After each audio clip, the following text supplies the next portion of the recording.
Monday Night Raw's go-home show to WrestleMania 36 followed the same format and same formula as the last several weeks. Last night's show was filled with promos and replays. See, WWE's smart. They found out 3 weeks ago when Edge cut that first promo on Raw during these trying times and at that PC. WWE found out that promos work much better when there's no crowd. Of course. You ain't got thousands of people screaming at you. You don't got thousands of people saying you suck or getting inside your dome piece. Hell, the performer does not have to play to the crowd for half the promo/interview. So it's not rocket science. I mean, it makes sense that promos work better in places like the PC with no crowd. Right, but the fans' standards have gotten so low that they looked at that show last night and they thought it was awesome because there were several good promos. Well, my standards have not dropped. 3 weeks ago, that's fine. That you could skate by with some good promos. Here we are, 6 shows into these trying times. This is the third Monday Night Raw and the 6th show total that they've been at that PC. There is no reason the show should have been filled with just promos and replays. Oh, I'm sorry, and a 6-man schmaz.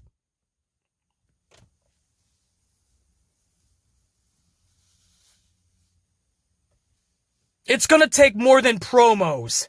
6 shows into this experiment. You've had that many weeks, that many shows. 3 full weeks, 6 shows to do better. We got the same shit we saw 3 weeks ago. You're telling me that company, even during these times, with limited talent, limited resource, they couldn't have gotten more creative. We saw a 30-second segment last night with Rhea Ripley getting taken out by Charlotte outside the PC when Rhea Ripley was walking up. Something like that could have been epic. You could have drawn that segment out for 7, 8, 9 minutes. Not a 7, 8, 9 minute beatdown, but you could have drawn it out. Do more with Rhea Ripley coming up. Have her getting dropped off, getting out, taking her time to get her luggage. Draw it out like a movie scene. So it's building up to something and you know something's going to happen.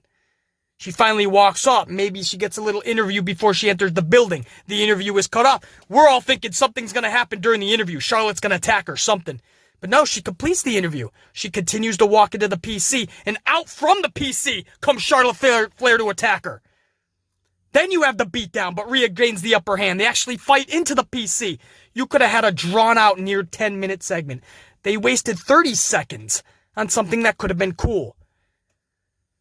That's what I mean, guys. I take little things like that and I wonder, it boggles my dome piece, why was more thought not put into that? But instead, they took the time that could have been dedicated to something cool, something to actually build for one of your Mania matches this weekend, and they took the time to show us another replay from a pay-per-view from the past. That's what's unacceptable. Because there's still people going, BC, during these trying times, at least they're trying. What more do you want from them, BC? What more can they do, BC? What do you mean, what more can they do? I just gave you one example of so much more. The Baszler thing in Becky last night, which we'll go over in depth when I get to Becky's segment from this show. But something like that was badass. Why was only 1 minute dedicated to Baszler slamming Becky's dome piece into the commentary table? You could have done more. Get creative and really build Shayna and Becky. Instead, they dedicated 1 minute to that of fresh, organic content between Becky and Shayna, and they took us to a 45-minute replay of last year's WrestleMania match. That's what I mean. It's almost like they got scared, gave up, and curled up in a ball and said, let's just play a bunch of replays. Oh, and then we'll do 30 seconds of this person A attacking person B. It can be more than that. Set us up in a movie-type scene, man. Do a segment that's captivating us. It doesn't have to be something quick and to the point. You draw it out. You make it more impactful. You captivate us. Your point is going to be made tenfold. That's what I was hoping they learned after 3 weeks of television, especially your go-home show. This is the last Raw to WrestleMania. I was really hoping that they put a lot more thought into this, but no. And everybody's like, but we got damn good promos, BC. But we have been getting great promos the past 6 shows from the PC. That's not intriguing to me anymore. It's good to see. And in my notes from last night, guys, I think I got 4 or 5 different times me saying that somebody cut a damn solid promo. So you're going to hear me talk about the solid promos in this review. But when we're talking about a damn solid show, a show that is worthy of go-home status, whether they're trying times or not, I needed more than just solid promos and a bunch of replays from past WrestleMania matches, or even Royal Rumble, or last night, Survivor Series. Don't know what the hell that has to do with WrestleMania, but okay. I seriously hope you guys understand. I know most of you do, man. My amplified unit. You get me. You get my way of thinking. So I appreciate that so much. But for newer subscribers or people that are just coming across the channel now or this video, you guys, you need to know how I operate, how I think, my thought process. This is the type of shit that I cannot stand about this company. A company that I grew up watching, grew up loving, and don't want to stop. Because I know what they're capable of and what they should be today. But this is the type of shit that pisses me off. Everybody else looks at these times of adversity and says, man, the fact that they're even putting on a show says so much. The fact that they're actually going out there, man, what more can they do? You know, at this point, honestly, BC, whatever they do, I'm cool with, because I think that's awesome that they're even putting something out there. You know, there's those people, and there's a lot of them, and I understand. And then there's people like me that thinks absolutely not. This is the time. This is the time where you produce your best fucking shows ever, man. The world is quarantined, isolated, inside. They're craving for entertainment, man. You are at your backyard, your home, the performance center. You have an abundance of talent. People are talking about the limitations of talent allowed in the building, but they're allowed a good enough number where they can produce awesome, captivating content. This is the time to do it, man. At your home, you could get so creative. You could come up with some of your best segments ever. And they just didn't. They just did not do it. They didn't take the time. They didn't put in the effort. They didn't even try to get creative. This was the last 3 weeks, honestly, were the most simplistic 5-year-old booking I've ever seen. And you say it's because of trying times. And they're hurting because of the adversity. I say they should be stronger in adversity. The best people in life, the best companies, the best entities, you see how strong and how good they truly are in adversity, because you get the best of them in that adversity. This is not the best WWE at all. This is them curling up in a ball. This is them admitting defeat. This is them saying, hey, we're forcing these shows on. We're not putting them on and they're going to be the best thing you've ever seen. We're not putting them on because we know we can produce a better show than ever before. This is them literally just trying to get these shows in. The old man is going to try to get as many subscription buys as he can and move on business as usual, because he knows postponing WrestleMania is going to lose him everything anyway. He's going to have to bump back Money in the Bank, and that's saying that even Money in the Bank is going to go on as scheduled. I think Money in the Bank is going to be canceled as well. May 10th, Baltimore, Maryland. They're also in a state of emergency. But Vince doesn't even want to think about backing up his future projects, his future pay-per-views, his future revenue. So he's going to try to get the money grab now, or at least the subscription grab. He's going to try to get what he can now. Cut the losses, go on business as usual, try to recap it in the future. I understand the business model he's going with. By postponing this, everything's going to be backed up. And he knows he might deal with bigger losses in the future. So he's forcing this show to go on. Well, if you're going to do that, you're going to get this type of review. I'm not buying that shit. I'm not accepting the bullshit that you're serving. You have to do better. We start with The Undertaker, supposedly inside the Boneyard, cutting a promo on AJ Styles. Truth be told, he was clearly reading the promo from off camera, as you could clearly see his eyes skimming from left to right. However, it was definitely a solid promo. Taker called Styles by his real name, Alan Jones, and said basically, talking shit to me? I get it. But bringing my wife's name, Michelle McCool, into this?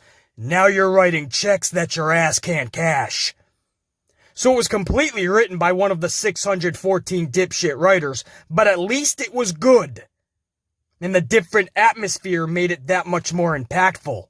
A visual fit for The Undertaker in a setting, that cemetery setting, that was just perfect for The Undertaker. And after Calloway said the words rest in peace, a gravestone appears behind him with the words AJ Styles, 1977 to 2020 engraved on it. Clearly the lifespan of Alan Jones. A nice finishing touch to this promo. And at this point, the same problem that I've always had reared its ugly head once again. Because I know, BC, don't get your hopes up too high, man.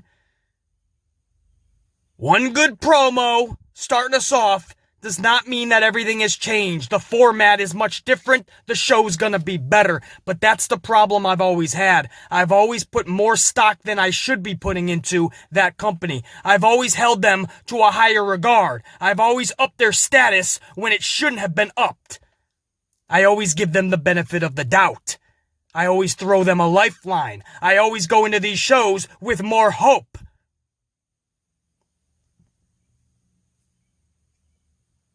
And I always get burned in the process. Last night was no different, man. After that opening promo, I'm like, hey, maybe they got their shit together. Maybe they're actually going to pack this show with a punch and get us excited somehow for this weekend's double night of WrestleMania. But no. After that Taker promo, Becky Lynch hits the ramp, and instead of a long-winded promo, she takes us to a replay of the triple threat main event from last year's WrestleMania between Ronda Rousey, Charlotte Flair, and the little weirdo herself, Becky Lynch. And for the next 45 minutes, the rest of hour number 1 for those keeping score, we watched this friggin' replay. I mean, it was just from last year. Nobody needs to see that again already. Most of us are trying to forget about it. That was the botched main event finish. You guys remember? Ronda Rousey's shoulders were off the mat. Becky Lynch never pinned Ronda Rousey. So let's watch it all again. Let's take a third of last night's go-home show to WrestleMania, a third of the show, and let's watch that again. Please, I would have loved to have seen, if you're going to do that, just show me some old Stone Cold Rock matches. Show me some Edge back in the Attitude Era. Show me Eddie Guerrero matches, just out of the Attitude Era. Show us some ruthless aggression. I'll be fine with that, man. I'll still have an issue with the fact that we're taking up time with replays and we're not getting creative with the stars that we have and the time that we have. But if you're gonna show replays, give us something that we actually would like to see. Nobody needs to see the main event from just last year, dude. Especially when it's one of your botched finish main events. This is the shit that annoys me. Charlotte Flair, too. And just last week, we saw Charlotte Flair and Asuka's. I mean, these replays, they have a theme, don't they? Charlotte Flair's in a bunch of them. We need to see hour-long matches with Charlotte Flair or Charlotte beating streaks.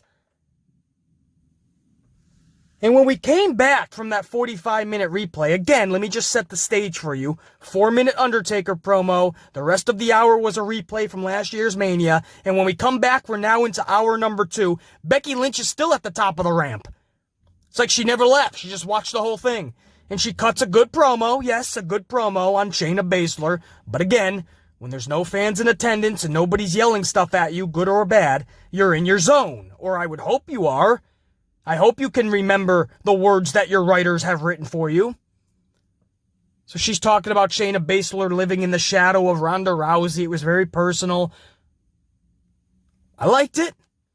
What I liked even more was Baszler appears out of nowhere right behind Becky Lynch. It was almost like she was ducked down right behind her, and then she just stands up, and she's right behind Lynch and gets her right into that chokehold. I thought that was badass. And perhaps even more badass, she takes her over to the commentary table. Shayna Baszler gets Becky into almost like a pump handle powerbomb slam position and swings Becky Lynch, cascading her head first into the commentary table.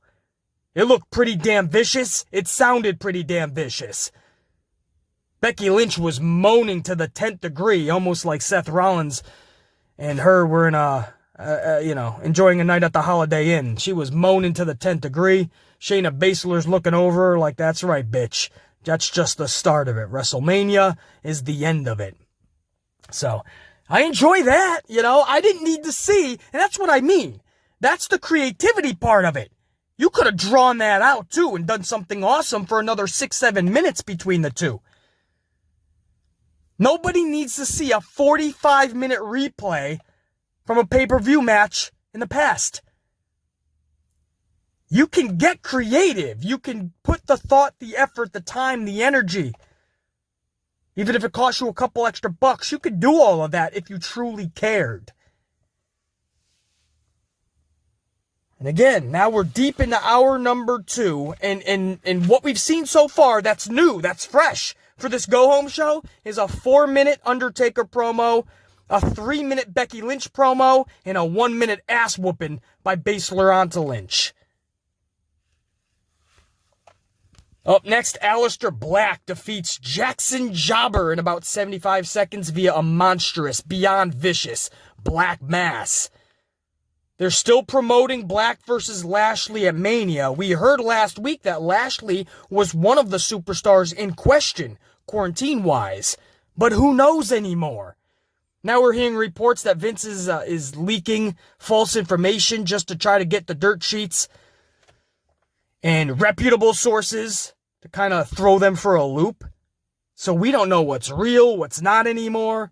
I'm sticking by the Roman Reigns thing, though. That looks to be pretty damn true, as Triple H all but confirmed that in yesterday's ESPN interview, and I made a video just yesterday. If you guys missed it, check it out after this one.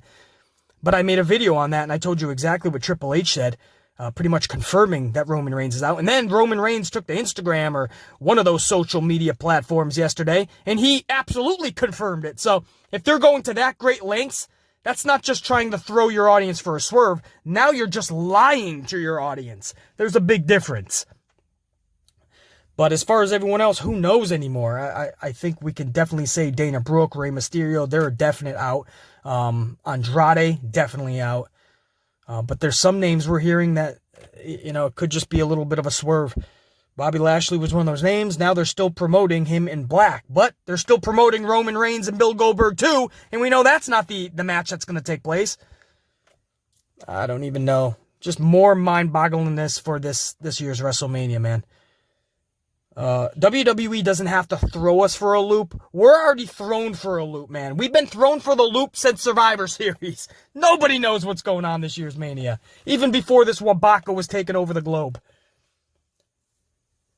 And by the way, this Jackson Jobber that took this Black Mass from Black, his last name is actually Cade. I forgot if it's Jordan or Jacob. But something Cade. I've seen this dude before. I think he's tagged up with Rich Swann on the Independents. So I have to do a little bit more research, but if my memory serves me correct, I believe that dude's last name is Cade. He does some tag team work with Swann. You guys remember Swann from WWE, and or at least the Cruiserweight division.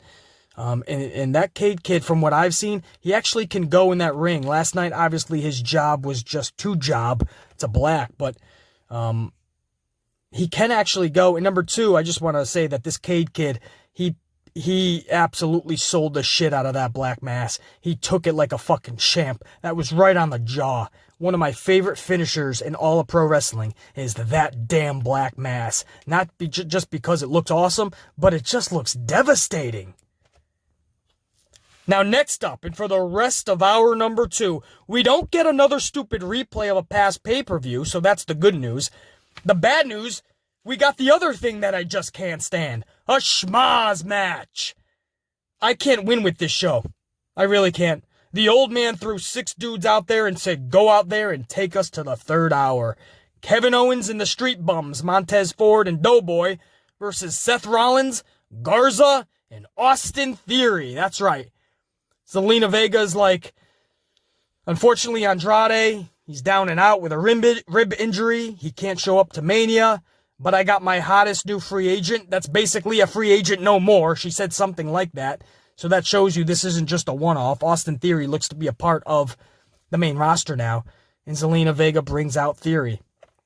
And obviously Theory is going to be at WrestleMania as well. Now, there's no hating here. I don't think any of us mind Austin Theory. We all know he's a damn solid wrestler. But my question is, the fuck is Austin Theory doing here? The fuck out of here, man. The dude is a damn good wrestler. That's it. That's where we wrap it up. Do not dare try tell me different. A great resume. Started to get a bit of momentum in NXT, but let's be honest, was jack shit in NXT. For many reasons. And here he is bypassing Velveteen Dream, Gargano, Undisputed Era, Lee, Dijakovic, and on and on and on. He's bypassing all of these wrestlers, and now he's on the main roster. And already online, if you check online, the sheep are praising Austin Theory as the second coming of Christ himself. Just like they said about Ali, Ricochet, Buddy Murphy, and countless others. The world is filled with great professional wrestlers, not just WWE, AEW, ROH, New Japan, all over the world. Ireland, Britain, all over Europe. The world is filled with great, amazing pro wrestlers. From the indies to top promotions. The world is filled with great professional wrestlers. Legit superstars, however, larger than life superstars, the total package, promo, look, all of it, still hiring. Now accepting applications, right? Because the world is not filled with enough of those legit superstars. Those ones that have potential to be larger than life. Austin Theory this, Austin Theory that. You're talking to a dude who, again, Theory is starting to show us a little more in NXT. We know what he can do. We know about his resume. We've seen him in the past with Evolve and such. This is a different beast. Jumping him to the main roster and everybody getting their giggles on. Everybody all up in their feelings. Oh my God, it's Austin Theory. This is amazing. You said that about Ali. You said that about Bud Murphy. You said that about Ricochet. And go on and on. It is clear, first and foremost, the old man in Stamford won't know what the fuck to do with this guy anyway. Number 2, it is clear that these guys are not going to be anything larger than life. They're not going to be bona fide superstars. Ricochet just doesn't have the promo work behind him. He doesn't have the charisma. He doesn't have the personality. How far can Ali go, personality and charisma-wise? I'm asking real questions. Let's just say Vince gives them the most dynamic pushes ever. Are they really who you're paying money to see in main events of WrestleMania? Ricochet is in your WrestleMania main event. Ali is in your WrestleMania main event. Buddy Murphy has a damn chance. It would have to be booked perfectly, but he's got a little bit more personality behind him, and he can cut a rad promo. If done correctly, and Ali's in that, Buddy Murphy is in that right space. He could do the deed. Ali cuts good promos when he's out of the ring. I've seen his little vignette-type interviews and promos, backstage or even in the streets of Chicago. That's where I see Ali doing his best work. Ricochet, I've just never seen cut a good promo. Austin Theory is one of those individuals that after you say the words, he's a great wrestler, that's it. I just don't understand what we're praising. How many more good wrestlers do we need on that roster? It's not doing anything. Let's focus on who we have now on the roster instead of bringing more and more and more people in.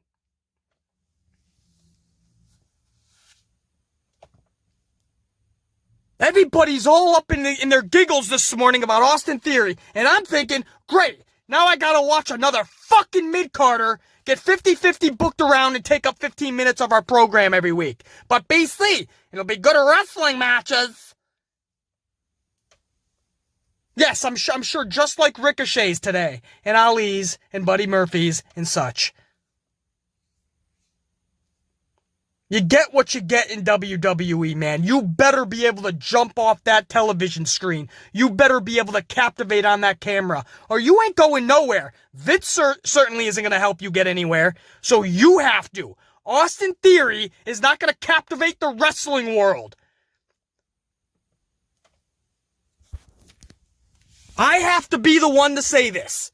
Nobody else has the fucking balls to say it, or everybody's up in their indie giggles. Austin Theory. And again, it's not even fucking hate. I don't mind the guy, but when he's just losing to fucking Tyler Breeze last Wednesday, wasn't he? Within the last 2 weeks, I think it was last week. But wasn't Austin Theory just losing to Tyler frickin' Breeze? And now he's the biggest thing. He's the second coming. He's the hottest free agent, as Alina just said. Is he really? I need more than just a good wrestler. Down at the local bingo hall, I could see Danny Dipshit Dugenheimer, Fuckwad Fred, and my local pizza delivery guy Luigi Lugnuts. They're amazing wrestlers. Luigi Lugnuts actually has a damn good personality, too.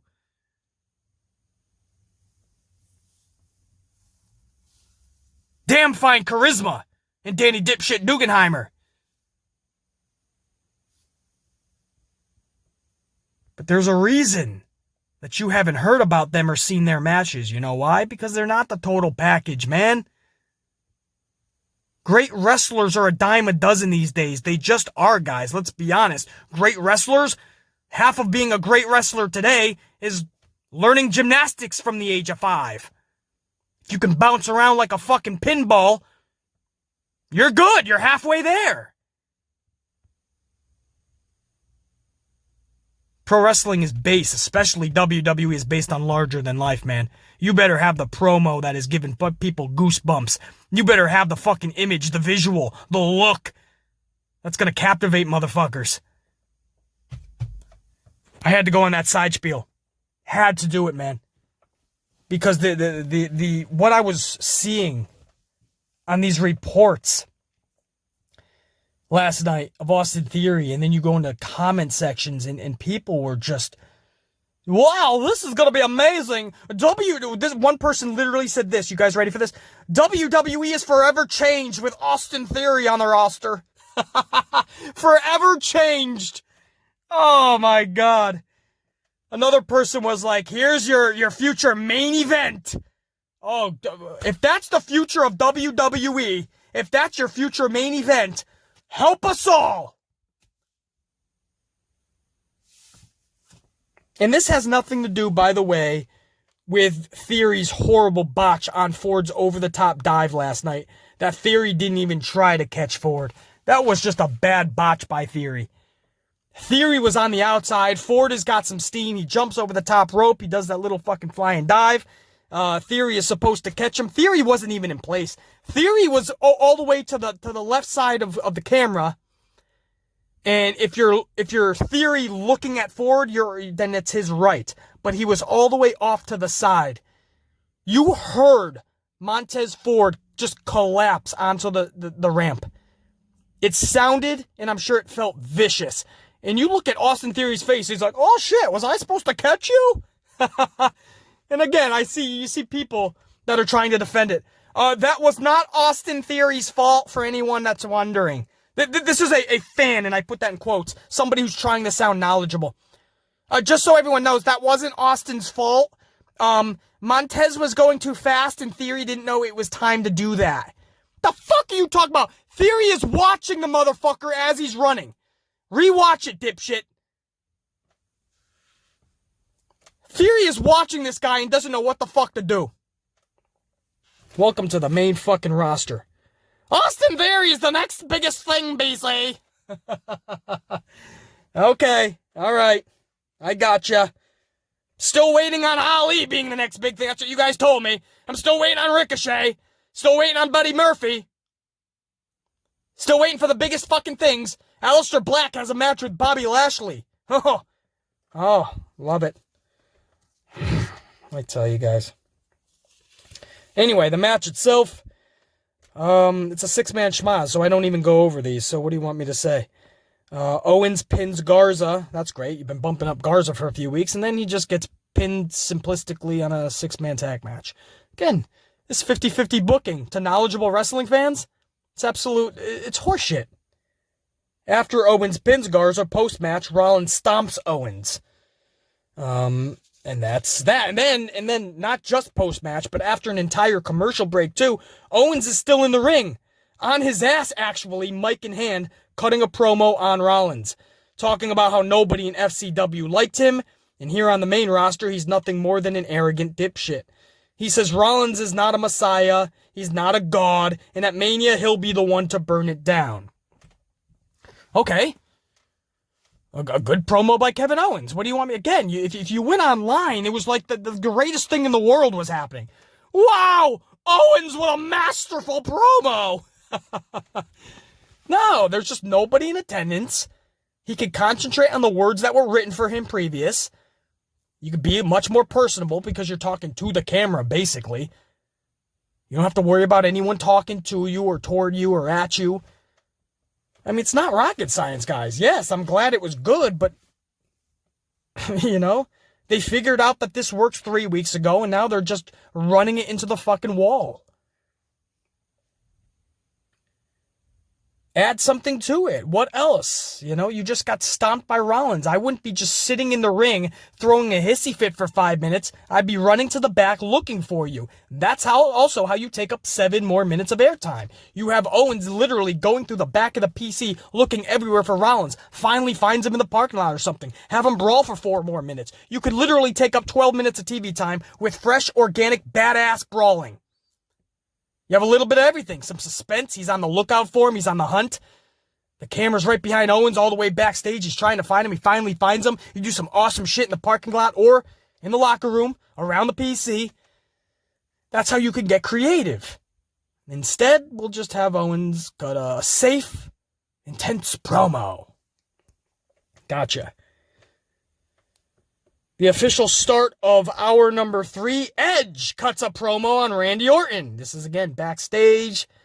Almost looks like the dude's in like Kane, like in a boiler room or something.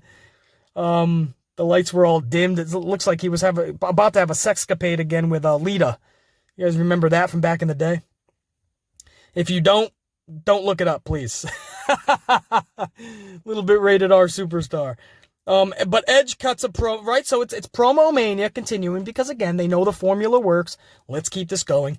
Edge cuts a promo on Randy Orton. Very personal, intense. We hung on every word. His mannerisms, slight pauses between thoughts, changes in his tone. In 4 minutes, you saw what we've all been missing for 10 years. A bona fide superstar.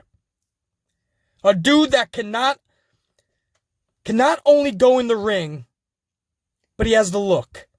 A dude that not only goes in the ring, does the deed, has the look, but can cut an amplified badass promo consistently. A dude that not only can go in the ring, has the look, but cut a badass amplified promo consistently, but can captivate you. His name is Edge, and he's a product of the Attitude Era.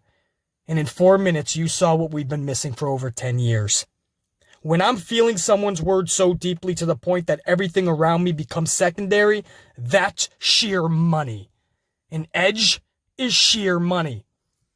And again, I have to go back to this guy because we just spent a few minutes on him. That's what I mean about Austin Theory. It's not shade. I don't mind the kid.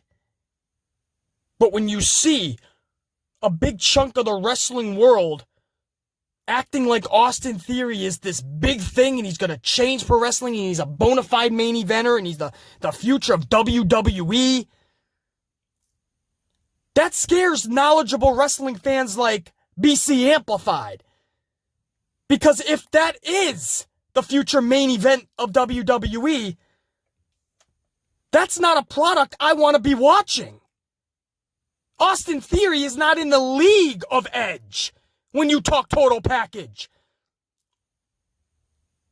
I need guys like Edge. If somebody like Edge shows up last night, damn oh damn, I can't wait for the future of WWE.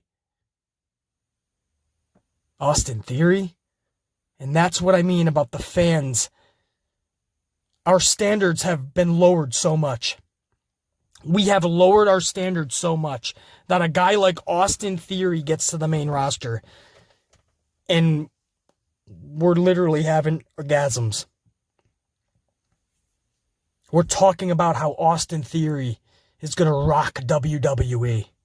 Austin Theory. That's the problem with today's WWE. That's the problem. We no longer look for total package. We just look for a guy who's a good in-ring ping pong ball. I miss guys like Edge. I miss guys like The Rock. I miss guys like Stone Cold. I miss guys like Mick Foley. I miss guys like Sledgehammer Triple H. Man.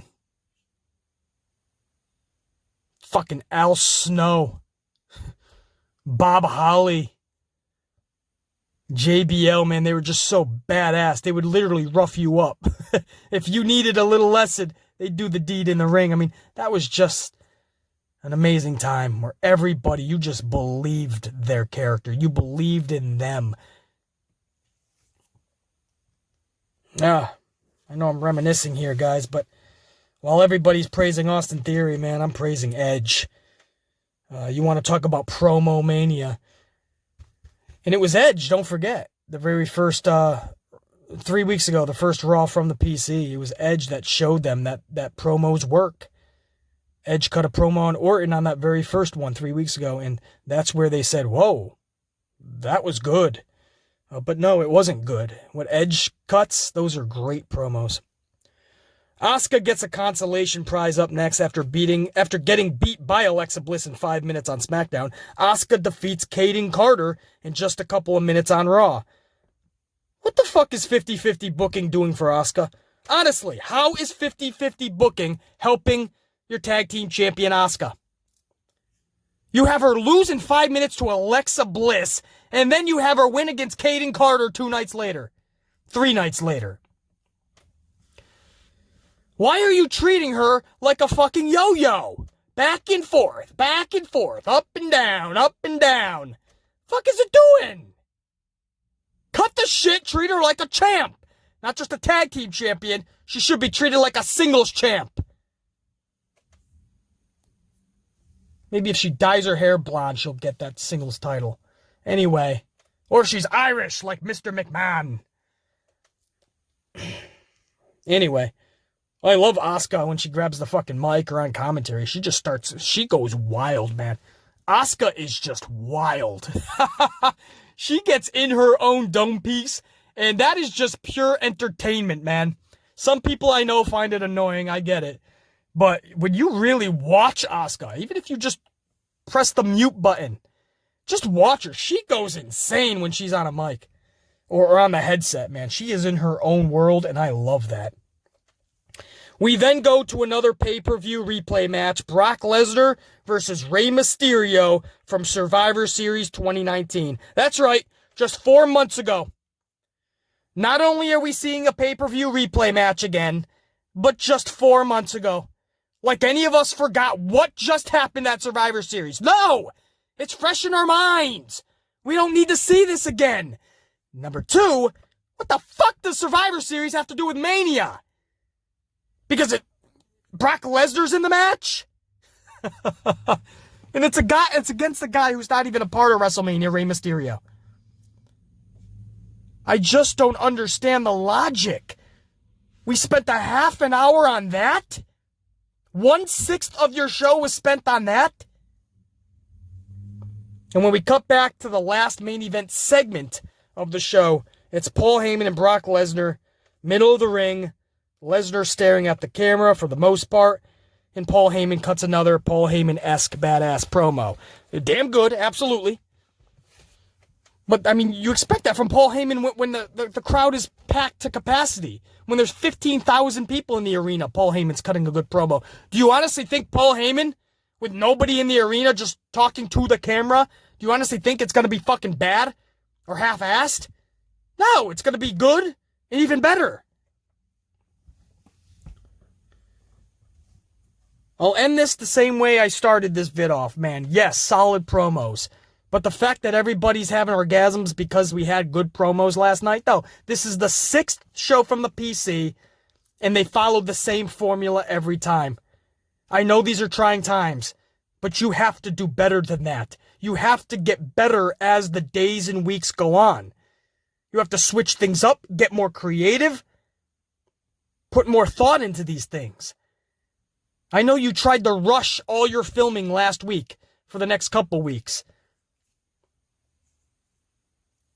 You have 614 writers. You have a supposed genius at the helm. You have all these suits and ties that know what they're doing, supposedly.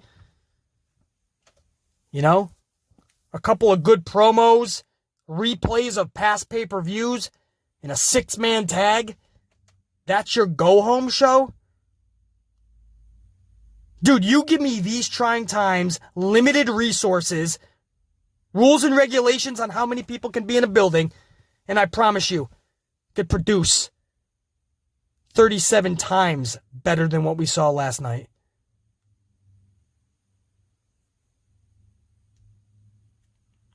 It's frustrating. But then again, these are frustrating times, I guess, right? But we got good promos last night, damn it. So I guess everyone's happy. We'll see WrestleMania, man. That was the go-home show. Mania is Saturday night and Sunday night. There'll be a good, the bad, and the ugly Sunday morning for night 1.